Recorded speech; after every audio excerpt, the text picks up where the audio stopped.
So hopefully this week's topic wasn't too much more difficult than the cosmological argument. Oh no, I really loved it. I had to read it twice. It took 1, 2, 3, almost 4 pages of notes. Nice. I actually found it more challenging. It is challenging, and I had to, at least, it's, my biology that I took was like in '06. So it was years ago. Mine was 76. Well, after I retired, I went back to school for a couple years. It was fun. Yeah. I'm Scott, by the way. And I'm Debbie. Debbie, I was going to reach it. No, I was mechanical engineering in college, but so I have a science background. I've studied this a lot just on my own. I taught a class on issues of evolution with for the church here a couple of years ago. Okay. So it's kind of a pet subject of mine. Yeah.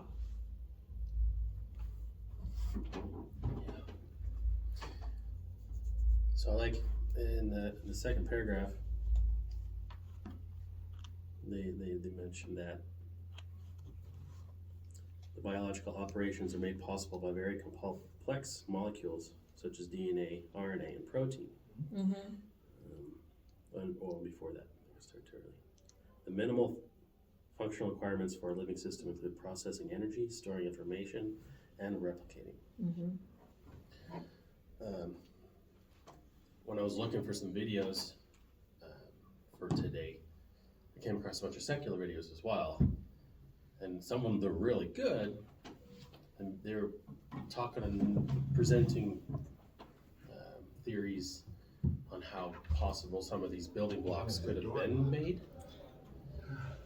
They talked about lipids and how lipids form naturally because they're hydrophobic, and so they'll form the way they form to make the cell walls naturally.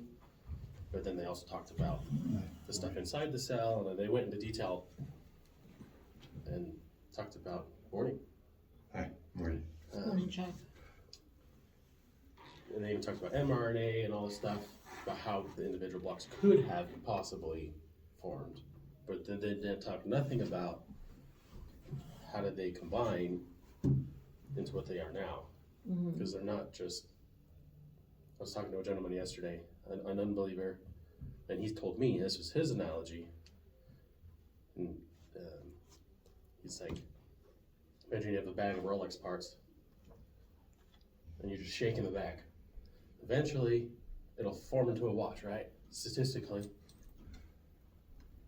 maybe, but that's not the real world, right? It's not going to turn into a watch. That was kind of, that was cool to see that. That was my best friend's cousin. Same thing with the DNA in our cells and how complex they are. They say the amount of information in DNA would fill up, was it the Library of Congress? Or they use a couple of analogies.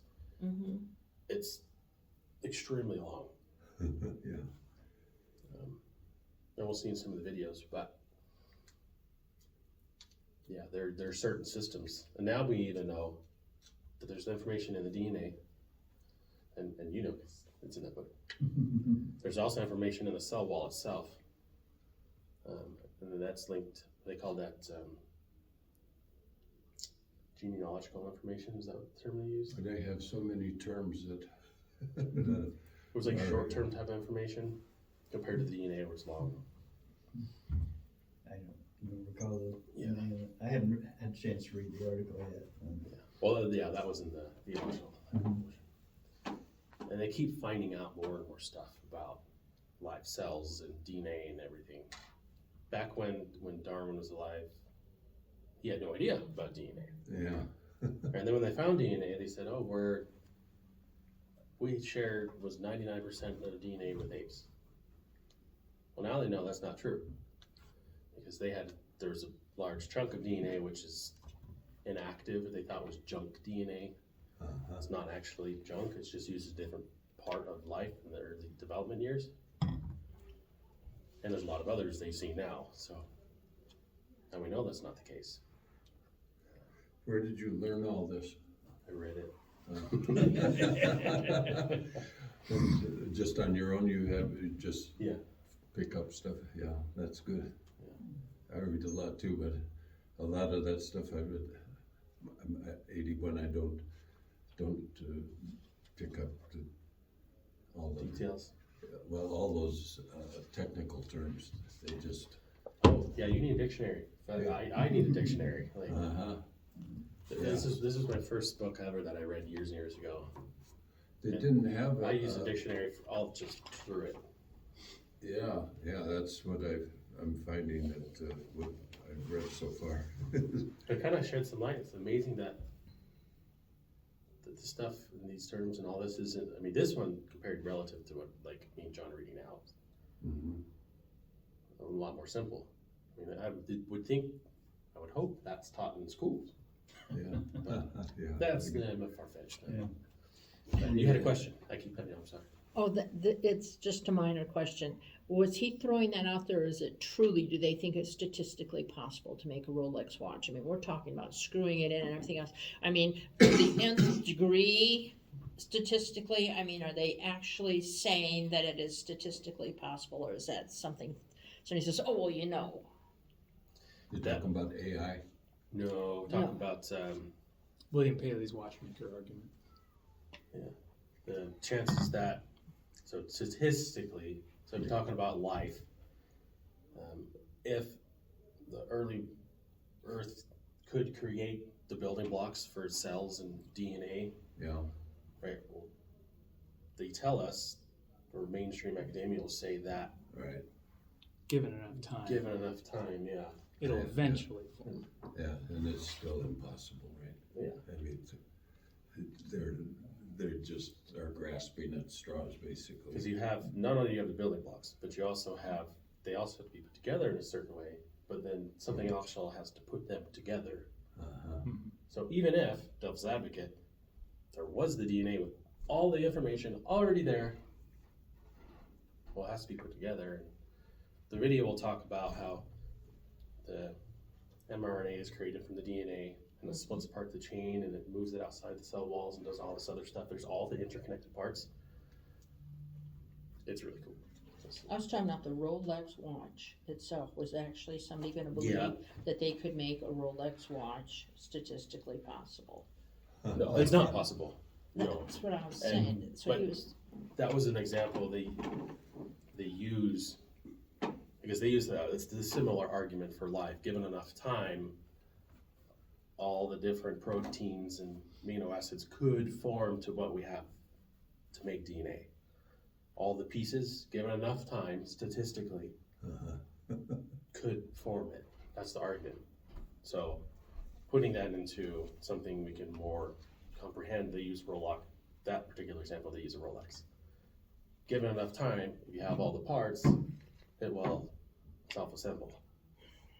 My response to that would be, given enough time, how much time is enough time? And I how was much just- time has actually passed? Mhm. Well, yeah, Yeah. it kind of reminds me of this joke about this guy comes in and to this bar every night, and he orders a drink, and he orders a drink for the empty seat beside him. You know, and this goes on for months, and finally the bartender's like, what's the deal? You know, what are you trying, you know, why are you buying this drink for the empty seat? You know, and he says, well, he says, I'm a physicist, and according to quantum theory, there's a chance that a beautiful woman that's a perfect match for me is going to spontaneously appear in the seat next to me. And he looks, the bartender looks at it and says, and how likely is that? He says, well, see, I'm a physicist, so the chance of me actually finding a woman like that is statistically lower.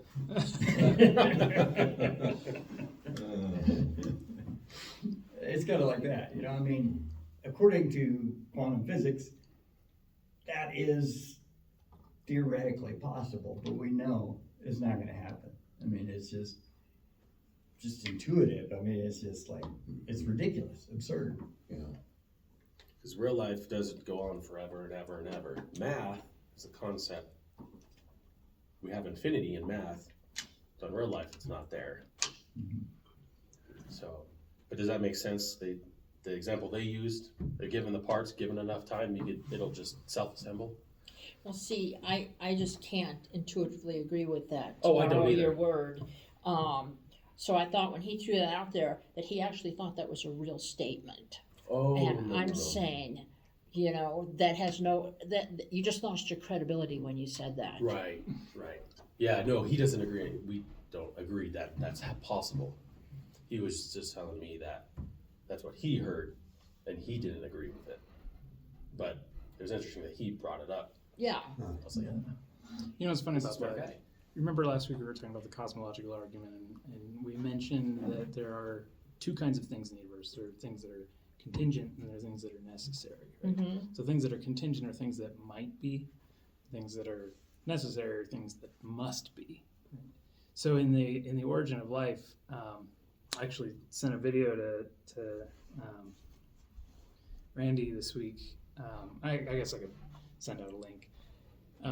But Dr. Craig sent out a video just this week, like I think it was Friday, talking about the theological implications of the origin of life. And I guess within the origin of life research, there are two camps. There are necessitists and then there are contingentists.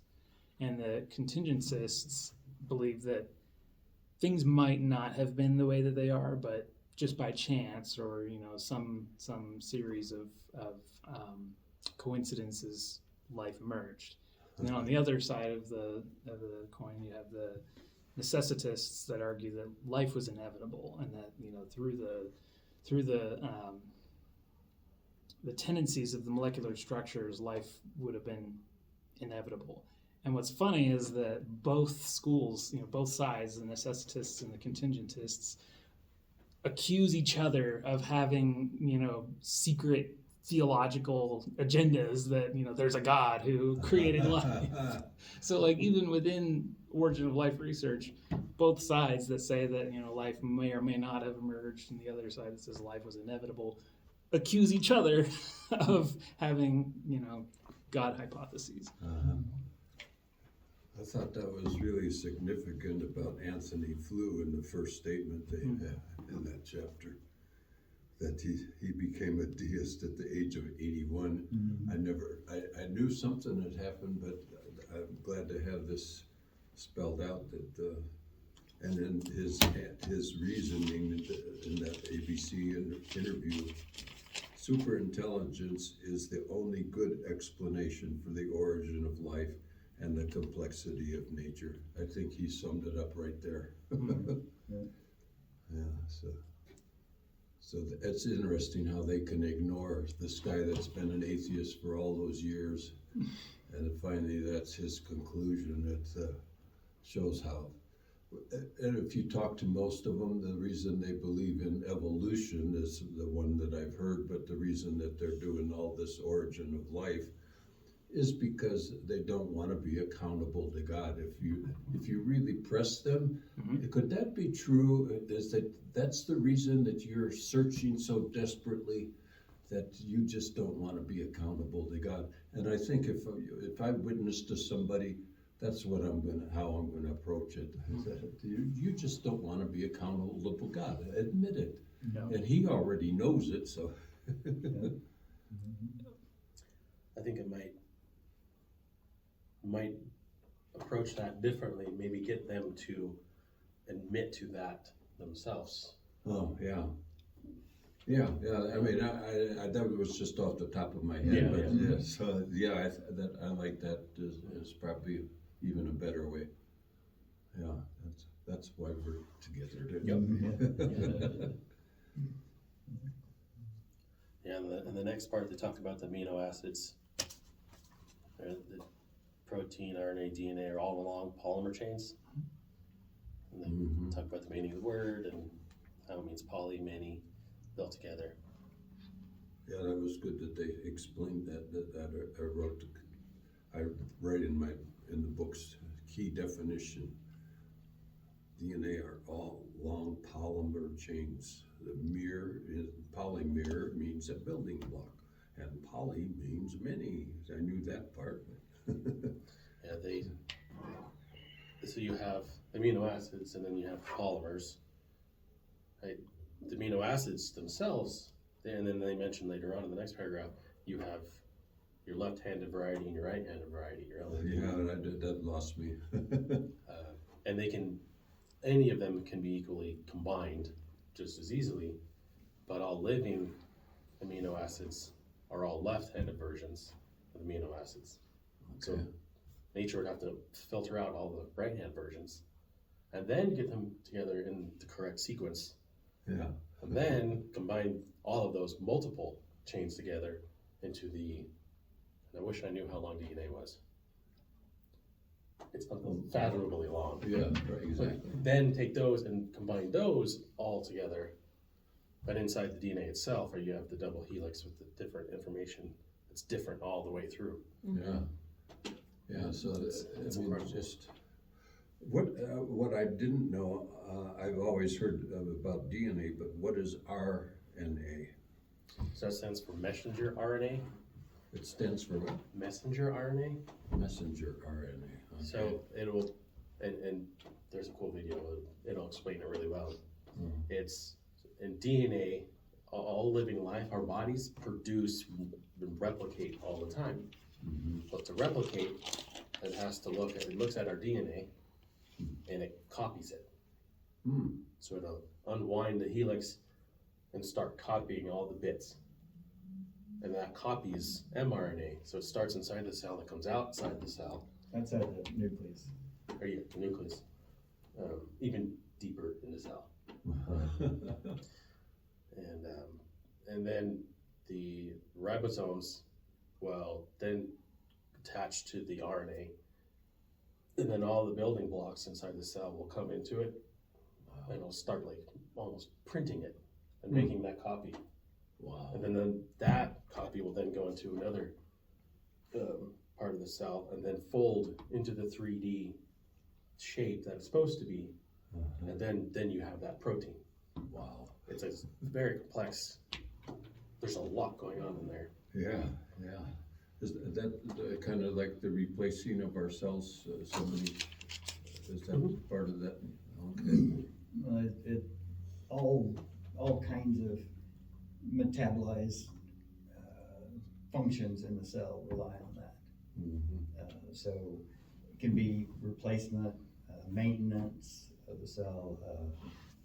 When the cell has to adapt to different conditions, it sends out the signal to replicate certain proteins to make that adaptation and so on. So there's always a cycle of that replication and stuff within the cell, even if it's not, the cell itself isn't replicating, but just parts and proteins and different elements within the cell. Yeah, the complexity is so Oh my gosh. amazing, and just our eyes and our ears and all of these little details. And then you look at all of creation. I think that I mentioned God of Wonders is a documentary, and it is fantastic, and it goes into all the different kinds of fish and the birds, and it goes into a whole bunch of things, and it's really in beautiful moving pictures that they have.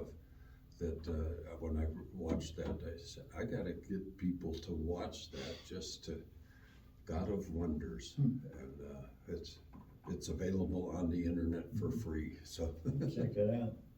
yeah. In the last paragraph, they also mentioned, so they had left and right hand versions of the amino acids, but then they also had the most challenging problem, the origin life scenario, is how to get the correct sequencing of amino acids and the correct sequencing of bases in DNA to get information that could provide biological function. But they also have, right above that, they said fatal cross chemical reactions. So you have to avoid contamination, you have to get all the left-handed versions. You have to put them together in the correct sequence. Right. And then, soon after that, they mentioned, as an example, the DNA of E. coli is equivalent to 800 pages of information. Yeah, 800 pages. Compared to living like us, the information that we have. Mm-hmm. Like I mentioned earlier, I think they said they used to fill the Library of Congress. Yeah. Oh, easily. Science, I think. Wow. It's a lot of information. Yeah. And then they didn't mention it here, but it's, I think, the first section in science.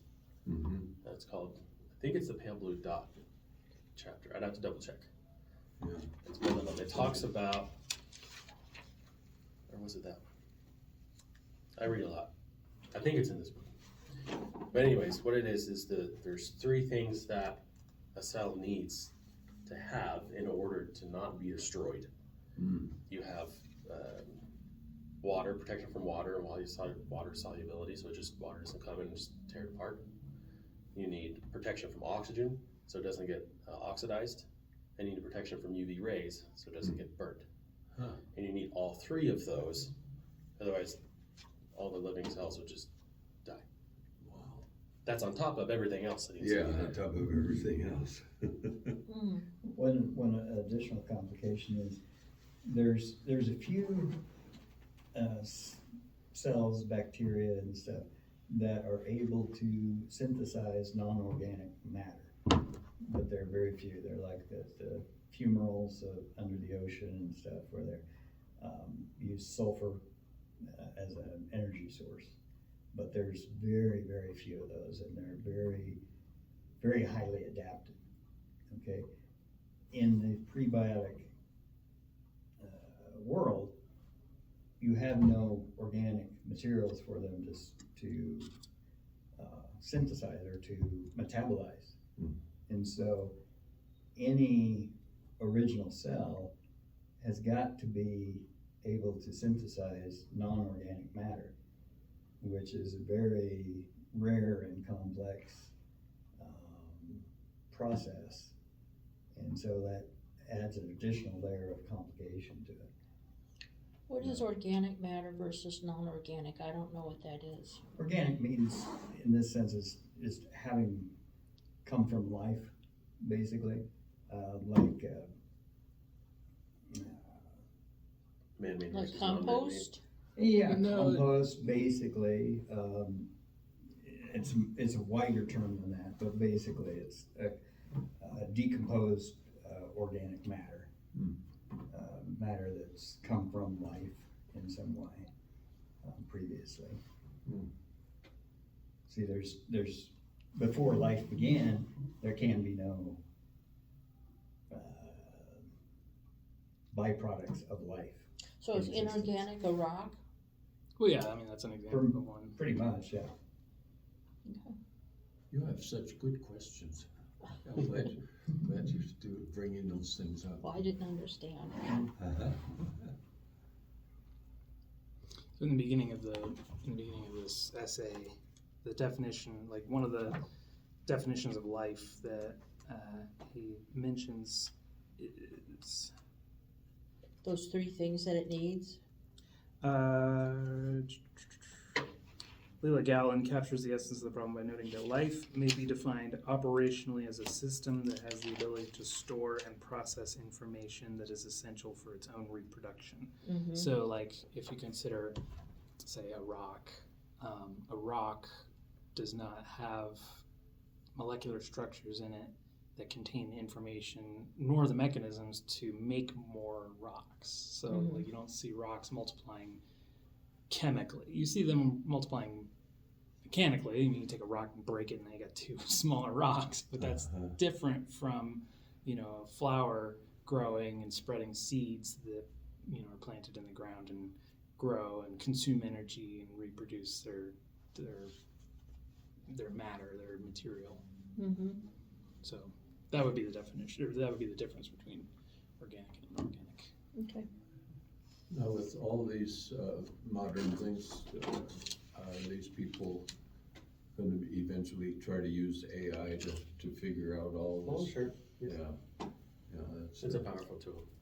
Uh-huh, yeah, but even as great as AI could turn out to be, it still isn't gonna, It still has to be checked.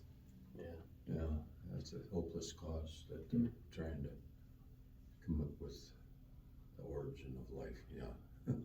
Yeah, and there's no way it could. Right, They can come up with more theories, but yeah, that's all it is another theory they can add on to everything. AI always gonna help us get all this stuff. because we don't know, but we recognize that it's so complex that we believe that it's designed. Right, yeah. That's a very good point. So let me play devil's advocate for a little bit. Let's say that I'm an unbeliever. We're having this conversation about the origin of life. And I argue, well, we just don't know what the origin of life is. And you argue, well, then, because I don't know what the origin of life is, therefore it must be God, right? Mhm. So have you heard the term God of the Gaps? Mm-mm. So God of the Gaps is, as the name suggests, kind of this catchphrase that unbelievers and skeptics and atheists like to throw at Christians. It means that anything you don't know the answer to, well, just simply must be God. And the accusation is that it's a form of lazy, irresponsible thinking, because if you don't know the answer, well, you just chalk it up to God. So how would you respond to somebody who accuses you of making an appeal to the God of the Gaps? Does that make sense, God of the Gaps? Yeah, it does. And, I've only taken, I think, one biology class. Yeah, it's been and I like loved 20 it, years since I've but- taken biology. But So I'm that pretty rusty. class, and reading this, but even when I was in that class, how can somebody study biology and study how the RNA and the DNA and the amino acids and all of that happens without believing that there was intelligent design, at least intelligent design? I'm not even going to say God. Mm-hmm. Good point. I mean, it's just so complex and beautiful. And then when you take a look at, you use the example of the eye, and they use that example down here when something has no actual reason to exist, and yet all these individual parts are supposed to come together when it has no known function to create the eye. Mhm. How can somebody not believe in at least intelligent design? Well, it's like Chuck was saying, they don't want to. Yeah. that's Because if the they simple do, answer. if they admit, then there are a whole lot of other doors that opens that they don't like. Mhm. Well, and I would add, I think a lot of them do believe that there's some design, but they don't equate it to our God. Mhm. Even Richard Dawkins is caught saying, "Oh, maybe life is planted here from something that came in outside our solar system." To answer your initial question, I would say, mathematics. Just the applicability of mathematics. Just, you look at, they've calculated that the odds of a functional protein being created is approximately 14 trillion to 1 for one protein. Okay, you need roughly 200 proteins for even the concept of a functional cell. That's 14 trillion to the 200th power, Yeah. or the odds. So simple mathematics says that cannot happen. So your argument would be against the God of the Gaps accusation. You would be saying that, while I am a believer in God, I'm not saying that it had to have been God that did this. I'm just saying that it was an intelligent designer is the best explanation. I happen to believe it's God, but just in general, it would have to be an intelligent designer of Even some on a kind. simpler term, Right. it to say, okay, this is essentially proven to be false. Uh-huh. Okay, if your theory is false, then there has to be another theory. Mhm. If it didn't happen this way and it happened, that means it happened some other way. Okay, so, not to put too much implication, but just to simplify to the very essence of it. okay, this proves this didn't happen. Yeah. Yeah, I think the idea that I'm not very good at putting things, but the idea is that of all the possible explanations, to believe in God has the most evidence Right. of any That's the of them. best explanation. Exactly. Yeah. Exactly. Yeah, and I would, so this book, and I hope we get into more of it, Mhm. it has the scientific, the philosophical, and the theological evidences for God. Okay. Because scientific and philosophical evidences, although are great, they don't necessarily point to Yahweh or our God. They just point to a designer, something outside of ourself. But the theological portion does a wonderful job proving. Mm. Okay, yeah. Yeah, there's one coming up that I was looking at, and leave it to the class to decide. Did Jesus really exist? Yeah, that would be a good one. Yeah, but there's so much historical evidence of it now Mhm. that to say it is, there's hardly anybody that's done any research that tries to say that he didn't exist. And it turned from, this is the year 2000 AD, or, and so what event are they basing that on? And I wish there was more. I tried to do the historical evidence for how we went from BC to AD and what they credited that to. Mhm. It's kind of hard to find anything that really specifies that it. I mean, there is in Christian materials that it's Christ, but as far as secular historical evidence, they don't.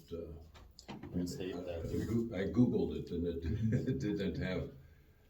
It did mention Christ in that, but it didn't. So that would be the Gregorian calendar, Hmm. and I forget which. I think it was a certain pope. That Pope changed- Gregory. Pope Gregory. Thank you. It's the Gregorian calendar. Well, that makes sense. Duh. And yeah, it was based off right Christ and all of that. Mhm. Well, they've even tried to, in a lot of literature anymore, they tried to change that from BC to Common era. CE Common Yeah. era. for Common Era and Yeah. stuff. But it's the same But yeah, point it of is reference. interesting. Yeah, Yeah. yeah. Mm-hmm, Yeah. mm-hmm. You guys know who Neil deGrasse Tyson is? No, He's not a believer. I don't know if he's an atheist or if he proclaims that to be. Do you know? I'm pretty sure he's atheist, if not agnostic. I watched a video of him. Someone asked him about what he thinks about the Gregorian calendar and whether or not Oh, they yeah, I should saw get that. rid of it because it's based off Christ and they're talking about all that. Uh-huh.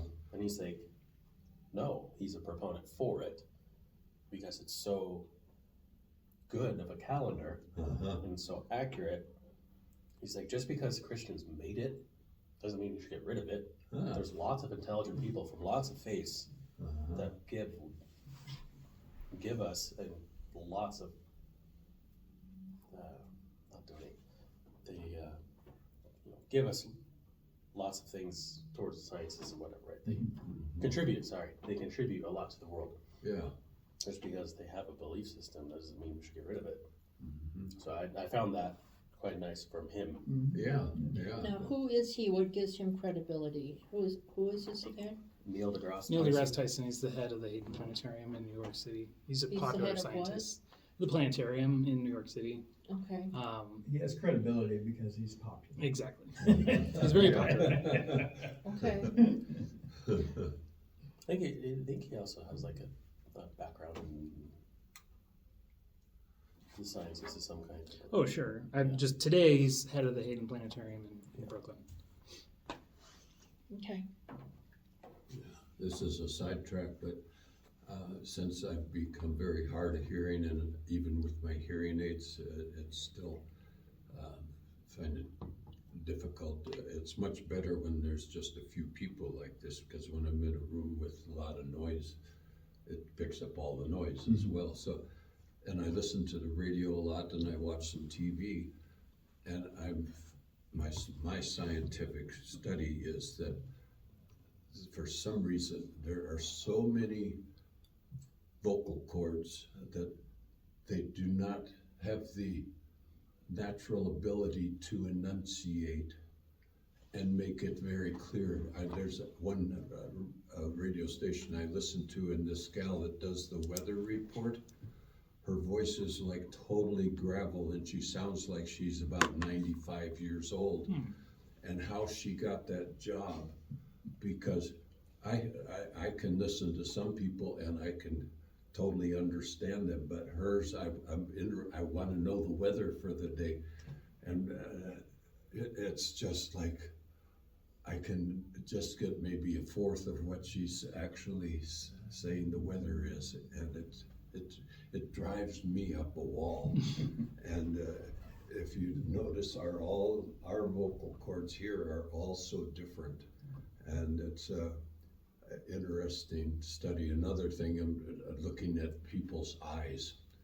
That is fascinating and especially with the modern movies, they get these real close-ups, and how expressive eyes are. And when we had to wear masks, it was the eyes were the only thing you could see, and but you couldn't see people's smiles. And I think that's straight from the pit of hell, that the idea of covering up people's faces like that, because our identity is wrapped up in our facial expressions and all of that, and how reading body language is really a critical part of really understanding what the person is trying to get across. So that's my science contribution for today. Well, and they've even shown that with the early childhood development, how with the masks and stuff, it just stunted that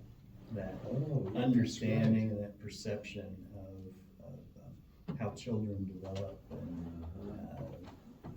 and they've also tied that with autism, how autism is an inability to read the facial clues that the rest of us have. So- That's right.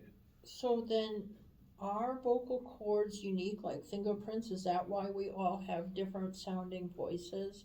That the vocal cords are all different? I never thought about that till you brought that up, which would be an interesting thing to think about. Yeah, But I didn't all think our about voices that are being different. Yeah, and look at voice prints is a very good identifier.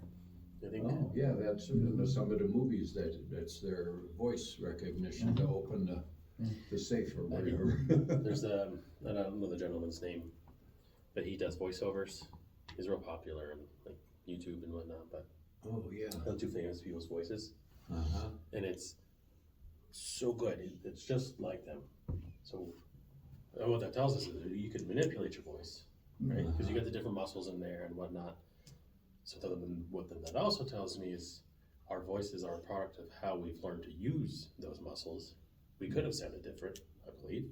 Oh, uh-huh. But then also, like an instrument, they're all different sizes and lengths, and so there's a lot of factors built into that. Uh-huh. But that'd be an interesting study. Yeah. Actually, the program I don't know if it's the same guy, but on America's Got Talent, the guy that's from Britain, British guy, that's the main guy on Simon? Byron, and they had Yes. they had him singing, and his voice was just like this. The guy that was putting it on, he sounded just like. I'm getting it turned around, but anyway, it was the imitation. So you saw the guy that you said singing this song, and it was so like I don't know, but anyway, it was the voice recognition, and it was the audience was laughing like crazy because it sounded just like him. And I think they had the picture of him up on the screen of Simon singing. I think that was part artificial intelligence too, I believe. Yeah, probably. Yeah. Yeah, and that, I guess people can do that, the kids can do that with their cell phone, they can imitate other people's voices or Well, something. they have all kinds of stuff. We were talking about it this week at work, and won't get too far into it. But Google has something called Soundstorm and like Music LM. It's an artificial intelligence program that it could do multiple things. They first created it to produce music, so you can give it like 6 seconds of music, and then it'll finish the song. It'll produce it, it'll just create it. Oh, wow. They did the same thing in people's voices. Uh-huh. Yeah, And you can talk for like 6 seconds. I think it needs like 6 words or whatnot. yeah, and Then they're they using can- that to make phone calls to people and getting, You can reproduce your voice. uh-huh, It's crazy. So this first video is talking about DNA and the complexities, and they talk about similar to the Rolex idea, right? You have the parts, you just need long enough time. They use Scrabble, and then he goes and talks even more about it. So, Is this that focused on the family series? yeah, this is the Truth Project, yeah, I gotta get that. I've seen part of it. and then he pulls some videos from another video called The Mystery of Life, which I want to buy that too. From an incredible video that has been produced, and one that I think you will find fascinating. We're going to look at several clips of it today. Unlocking the Mysteries of Life. They're talking about this issue of chance and order. Let's look at it. By the 1970s, most researchers had rejected the idea that the information necessary to build the first cell originated by chance alone.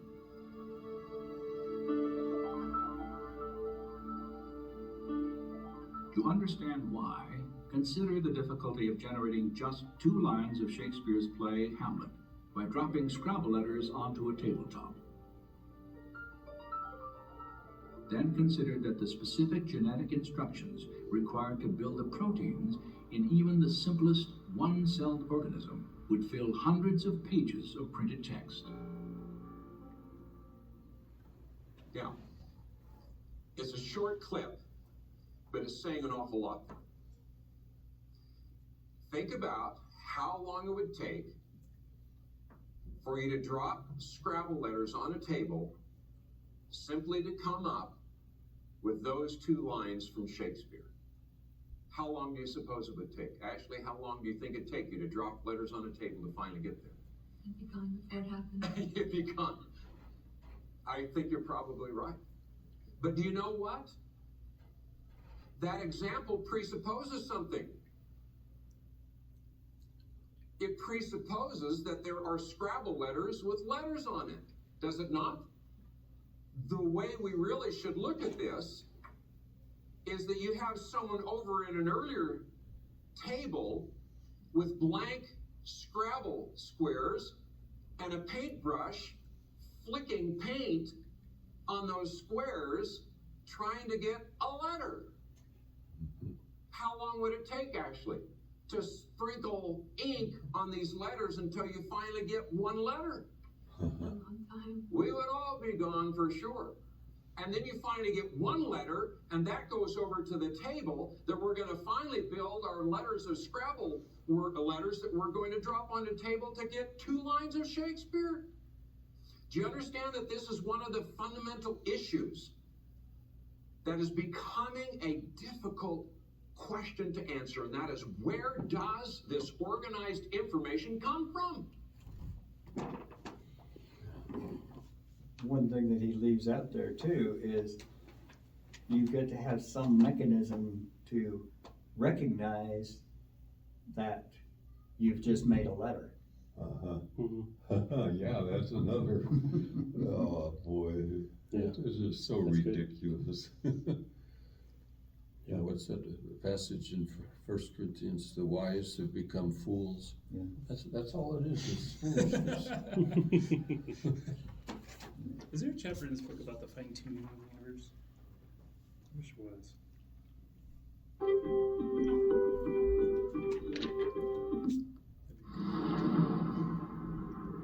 So I got some other videos. I got to navigate them. to them. So we can keep discussing while I look if you want. I like that thought. What recognizes organized info as being organized info? Yeah, the thing is, until life, there is nothing to select for the preferred components. Yeah, that's what it comes down to. So this next video, they're talking about the complexity of blood clots. It's fascinating. And I think it was, first time I heard this, I think it was Chuck Smith, Calvary Chapel. Oh, Well, yeah. he was amazing, wasn't he? And he was talking about, if you can't blood clot, I mean, you're just going to bleed out. How did all these organisms in life and not just bleed out? So it was interesting. Del Tiger talks about, there's a video about it. So that's this next one. Joshua, you know what this is. What is it? It is a blood clot. It is a blood clot. What are the red things there? Red blood cells. Red blood cells, that's exactly right. What are the white things, the white strands? Oh, is this fibrin called the fibrin? Yes, that's exactly right. They're strands of fibrin. I'm impressed. Blood clotting is an incredible thing. Have you ever thought about it? What an amazing thing God has given to us in this little system that we just ignore called the clotting of the blood. What do you think about this? I mean, what would happen? We get cut, and we have to ask ourselves the question, why don't we bleed to death? Actually, I've got a friend who can explain this a whole lot better than I do, and so I'm going to have her explain this for you.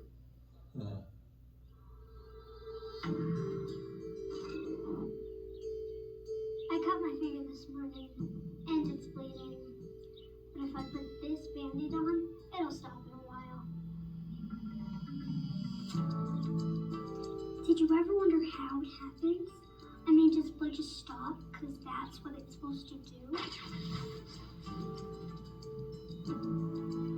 Why doesn't our blood clot before we get cut?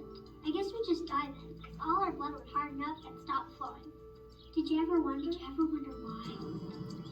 Blood clotting is a very complex process involving thousands and millions of triggers that have to act just perfectly with one another to create the final outcome. Let me see if I can tell you how this works. First, you get a little cut like mine. Imagine you're in my bloodstream. There's a bunch of traffic going on, and pretend you're floating around a cajillion other red blood cells, all with oxygen backpacks. Everything slows down when you get near the cut. This is called vascular constriction. In short, your body limits the flow near the cut because it knows something is wrong. And of course, you feel pain. So, a protein in your body called fibrinogen arrives on scene. Fibrinogen is primarily responsible for stimulating platelet clumping. Thrombin essentially cuts off the ends of the fibrinogen. Platelets form by binding to collagen. Upon activation, platelets release adenosine 5-diphosphate, ADP, and TXA2, which activate additional platelets, serotonin, phospholipids, other proteins, and other important proteins for the coagulation cascade. Activated platelets change their shape to accommodate the formation of a plaque. Oh, sorry, I digress. Anywho, this complex thing called the Stewart factor converts prothrombin to thrombin, thereby converting fibrinogen to fibrin. By the way, the Stewart factor wasn't active until it was activated by the Christmas factor. Okay, there's a lot more to this process, like this goes there, binding, recepting, who knows what. It's very complicated. But the net result is a clot. Stops the bleeding, cut heals, clot dissolves, you're on your way. Isn't that neat? Is it? Yeah. It's interesting, just recently they've discovered that the first activator of all of that is electrical signals on the surface that get short circuit or get open circuited, which triggers the initial clouding factors. And they've just recently figured that part out. That's crazy. All the little complex systems in our body. That's one. There's thousands just like that. Yeah. But give it enough time. Next video is the cell video, which is quite cool.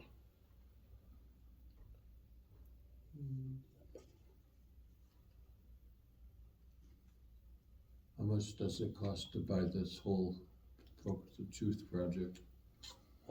This one was $100. Oh, that's just one part? No, this No, whole that's The whole thing? catalogers like the 7 or whole 8 CDs. for 14 hours video. Unless you find it somewhere else. I got the Truth Project, it was just as expensive from the Christian bookstore off. The new one, the born again bookstores? Yeah, it was a used Christian bookstore. It was Austin Blosser Academy. Austin Bluffs and Old Farm or something Yeah. like that. I got I the go there a lot. Born It's nice. I got the Family Project there for $3. Wow. Yeah, they got some really good places. I used to go to their old store. When Julie owned it. Yeah.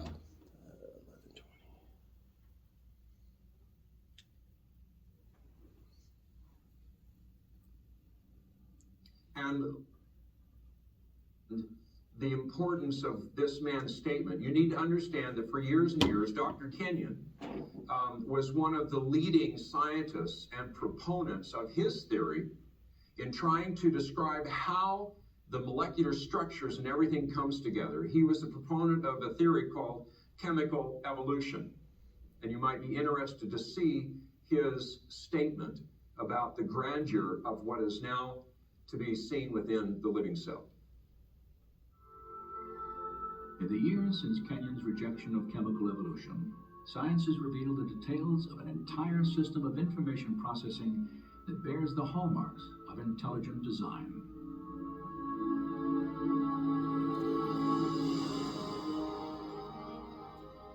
With computer animation, we can enter the cell to view this remarkable system at work.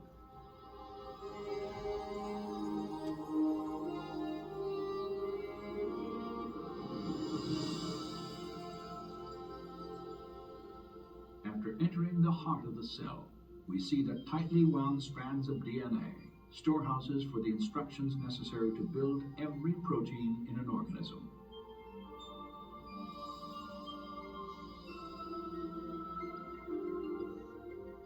In a process known as transcription, a molecular machine first unwinds a section of the DNA helix to expose the genetic instructions needed to assemble a specific protein molecule. Another machine then copies these instructions to form a molecule known as messenger RNA.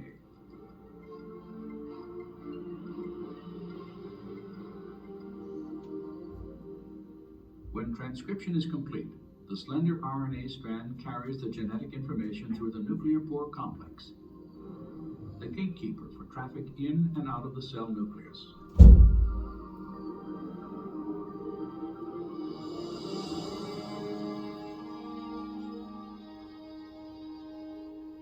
The messenger RNA strand is directed to a two-part molecular factory called a ribosome. After attaching itself securely, the process of translation begins.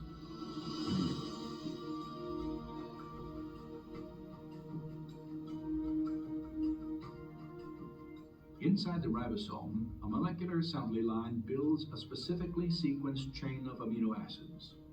These amino acids are transported from other parts of the cell and then linked into chains often hundreds of units long. Their sequential arrangement determines the type of protein manufactured.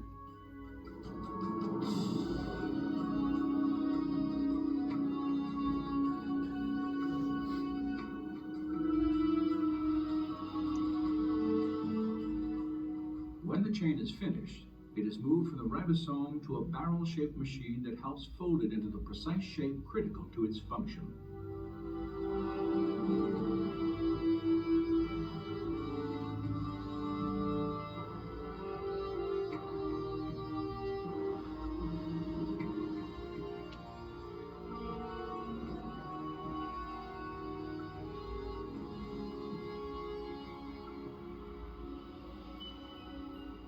After the chain is folded into a protein, it is then released and shepherded by another molecular machine to the exact location where it is needed. This is absolutely mind-boggling to perceive at this scale of size such a finely tuned apparatus, a device that bears the marks of intelligent design and manufacture. And we have the details of an immensely complex molecular realm of genetic information processing. And it's exactly this new realm of molecular genetics where we see the most compelling evidence of design on the Earth.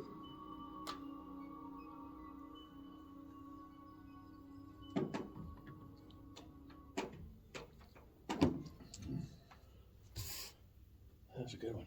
Yeah. I do have one more, but time we're supposed to finish.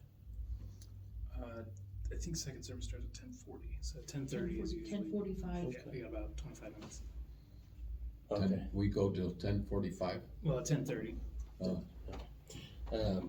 The last part of this chapter, he talks about irreducible complexity. You guys ever heard that term? Yeah. Is that BB's that came up with that term? Yeah. It's, I don't know who came up with it, but I have a video on it. Oh. So we can watch that. But the idea is it's so complex, but you can't reduce it anymore or it's not going to function. So it had to be created in its current state with all of the parts and pieces working the way they do to make it function. Okay. So, I like the way you simplify things. Thank you. Not too far. Oh, that part right there is just staggering to me. That's the ATP synthase, which is just a mind-boggling piece of engineering. I think a scientist leads.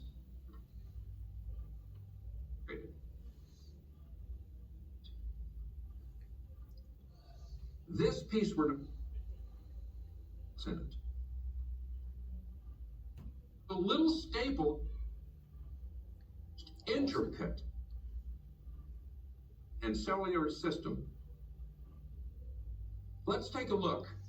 Let's go back inside, down to the level in which we can actually begin to see the machinery and how that machinery works.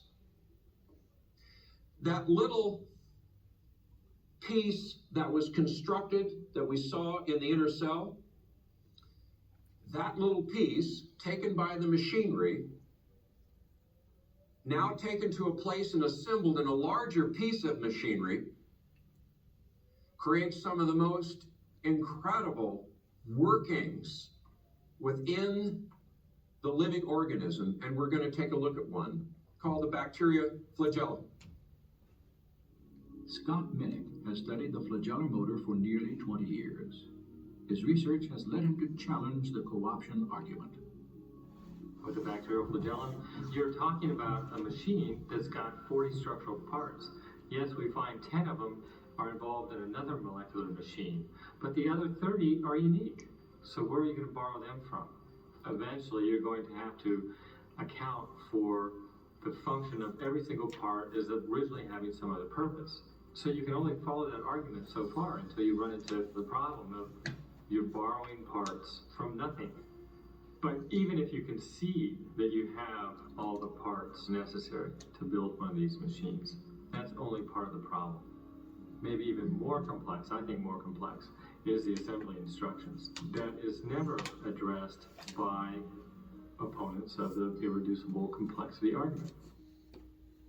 Studies of the bacterial motor have indeed revealed an even deeper level of complexity, for its construction not only requires specific parts, but also a precise sequence of assembly.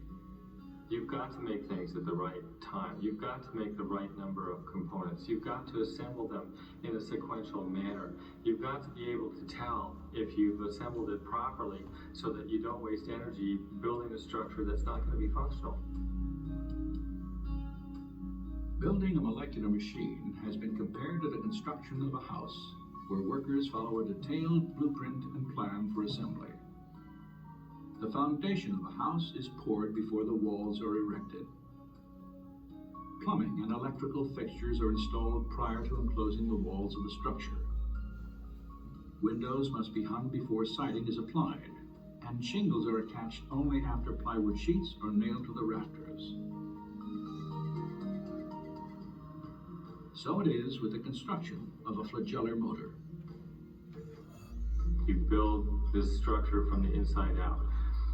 You are counting the number of components in a ring structure or the stator. And once that's assembled, there's feedback that says, okay, no more of that component now. A rod is added, a ring is added, another rod is added, the U-joint's added. Once the U-joint's at a certain size and a certain degree of bend, about a quarter turn, that's shut off, and then you start adding components for the propeller. These are all made in a precise sequence, just like you would build a building.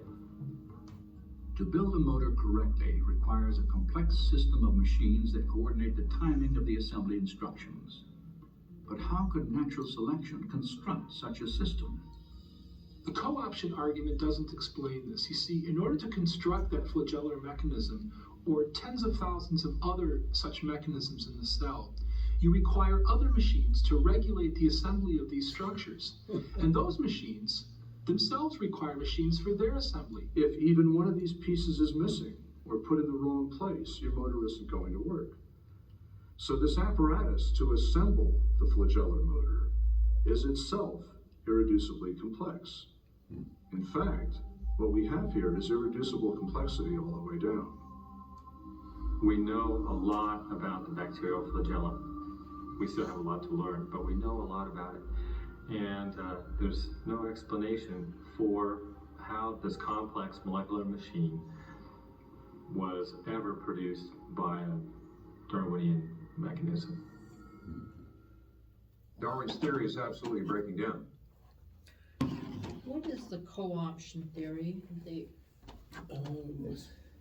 Is where they think that other pieces of that motor, for instance, were already in use for other parts of the cell, and that it was just that part was transferred for use in that new application.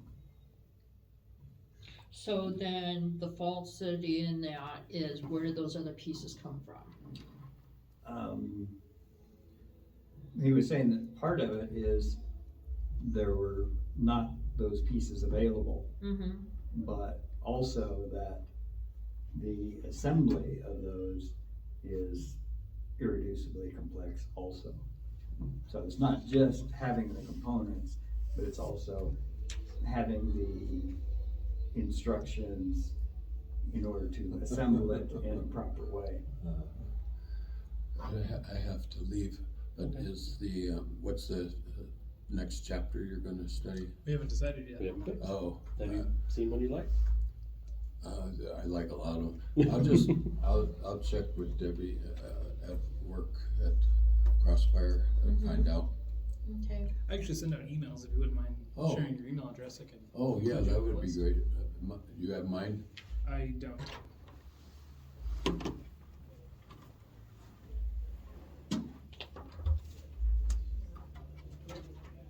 It was funny, we watched that video and we talked about the irreducible complexity of that, but yet we miss the fact, we just take for granted, overlook the fact that we've got an electric motor. That what now? It's an electric motor. Oh. Well, they were using terms, stator and rotor. But it is, it's an electric motor. And I was thinking of one other one that called the DNA or ATP synthase, which is one of my just mind-boggling to me. It's an electric motor that assembles molecules inside the cell. It's just absolutely, utterly mind-blowing that you have an electric motor that assembles molecules. And what's that called again? It's called the ATP synthase. Synthase? T-H-A-S-E? Yes.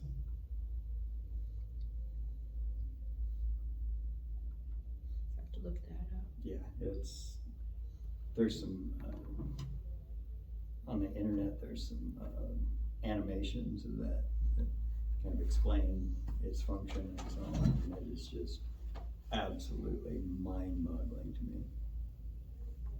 I love it.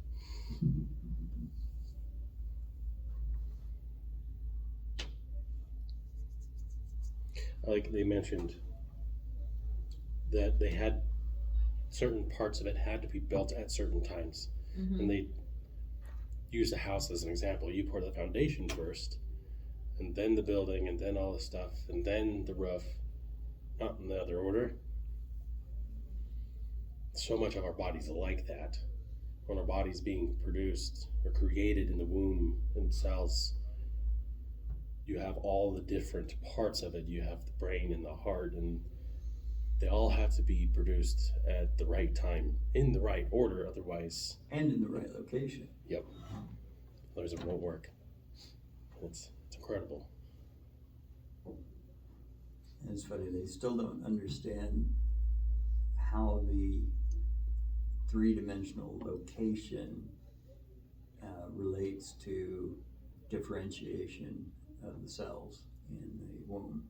Yeah. They still have no idea how that occurs. What was that now? Three-dimensional? Well, say you've got brain over here, and you've got the heart here, and the lungs here, okay? All those, when the initial reproduction of the cells for the fetus occur, they're all the same, Mm-hmm. okay? And at some point, they differentiate into different cells, muscle cells and brain cells and nerve cells and all that different stuff. Well, that differentiation depends on where they're located, because you don't want brain cells in the feet, or you don't want heart cells in the brain. So there's a 3D model somehow that determines the differentiation of the cells, and it's incredibly precise to the point where you've got blood vessel walls differentiating within just millimeters of the heart cells. And so that 3D map is just absolutely intricately detailed, and yet they have no clue how this 3D map is processed or communicated to the cells to allow that differentiation in such precise locational pattern. That make sense? Yeah, and what I was thinking, so does the cell, when it goes to the brain, become a brain cell, or is it a brain cell and it migrates to the brain? No, they're differentiated, or they are In their location? in their location. So it's just an ordinary generic cell, then it kind of wanders over to an organ. No. Well, if it isn't a brain cell beforehand, but it's a regular cell beforehand. It doesn't migrate. It differentiates. It becomes a brain cell or whatever, depending on its location. It doesn't migrate to a different location after it's differentiated. Its differentiation, its location determines what it becomes. So the locations themselves, right, you have to get created. I think maybe that's what I think.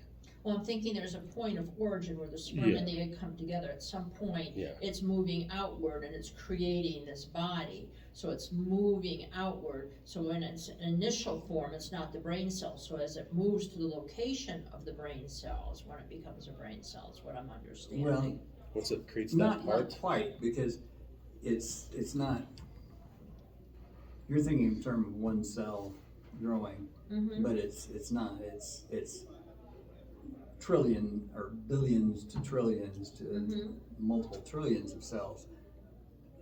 And it's each cell is multiplying and producing more and more cells. Well, when they initially, there's no differentiation. All the cells are the same.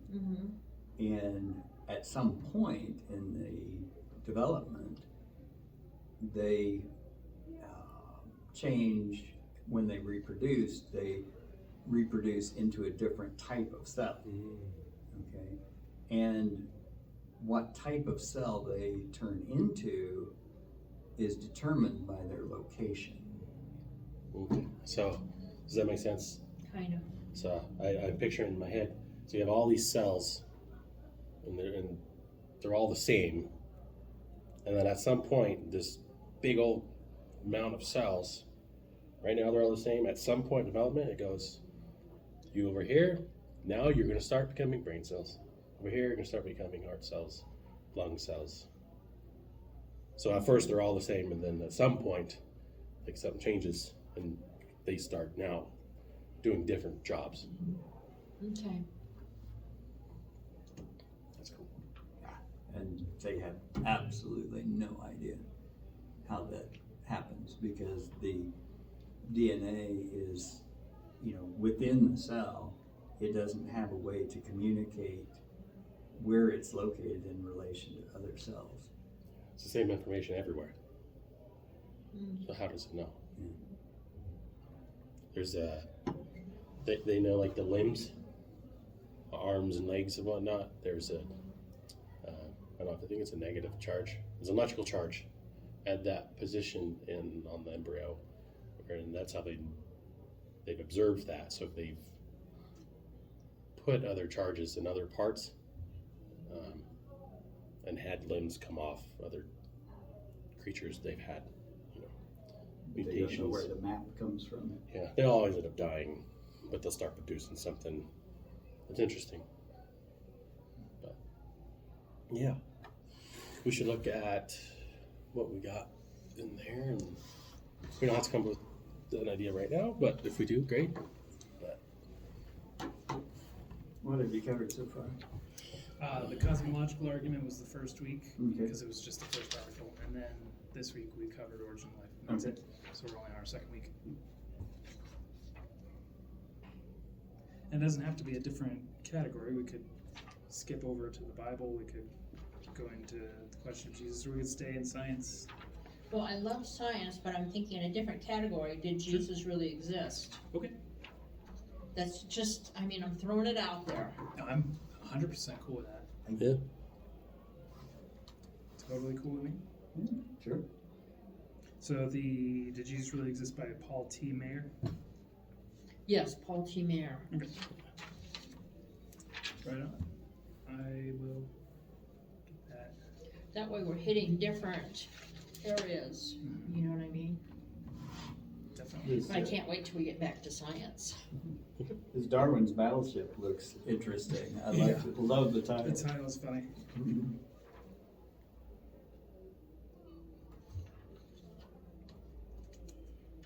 Leaks the ship is sprung.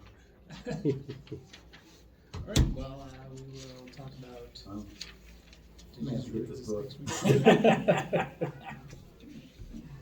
Would anybody like to close us in prayer? I'll do it. Sure. Thanks, God. Talking a lot. Dear God, we just come before you now. It's just absolutely fascinating to me just to see just a staggering complexity that you have built into life. And I just pray that you would just help us to glorify you as we see more and more of your wisdom, your glory, your just unfathomable intelligence. And God, we're just, I personally am just so moved by that, and just so excited to see and to learn more about how you've created us, how you've made this world, and just look forward to learning so much more in this life and in the life to come. And we just pray that all this wouldn't be just head knowledge, but this would touch our hearts and really help us to understand your love and your providence. And we just thank you for the scientists and so on that have discovered this stuff and uncovered it and been able to communicate it so well. And we just pray this all through Christ. Amen. Amen. That's great, Scott. Sorry I've dominated the conversation. No.